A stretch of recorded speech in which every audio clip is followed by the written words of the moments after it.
দুনিয়াতে আসা প্রত্যেকটা নবী রাসূলগণ, প্রত্যেকটা না হলেও বেশিরভাগ নবী রাসূলগণ ভেড়া এবং দুম্বা পালন করতেন। সেক্ষেত্রে আমি পালন করলে সমস্যা কোথায়? নবীজি পালন করছে মানেই এগুলো আমাদের জন্য সুন্নত। এবং দেখেন, একটা ভেড়ার বাচ্চা এখানে পালন করলে একটা দাম হচ্ছে এখানকার 90 দিনার, 100 দিনার অথবা 120 দিনার এরকম। এই বাচ্চা যেহেতু ছোট, দেখতে পাচ্ছেন এগুলো হচ্ছে আমার কপিলের। তো আমি পালন করলে সমস্যা কি? এখান থেকে আপনি চাইলে আপনিও পালন করতে পারবেন, কোনো সমস্যা নেই। যেহেতু নবী রাসূলগণ, আমরা বিভিন্ন ওয়াজ থেকে শুনেছি যে নবী রাসূলেরা যেসব জিনিস পছন্দ করতেন, যেসব ব্যবহার করতেন, সেসব জিনিস আমরা ব্যবহার করলেও আমরা তার সুন্নত পালন করতেছি। নবী রাসূলেরা যেসব জিনিস ব্যবহার করে সেসব মানে হচ্ছে সুন্নত। কত সুন্দর!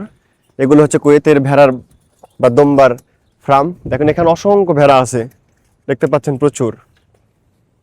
তো সবাই ভালো থাকবেন। আল্লাহ হাফেজ।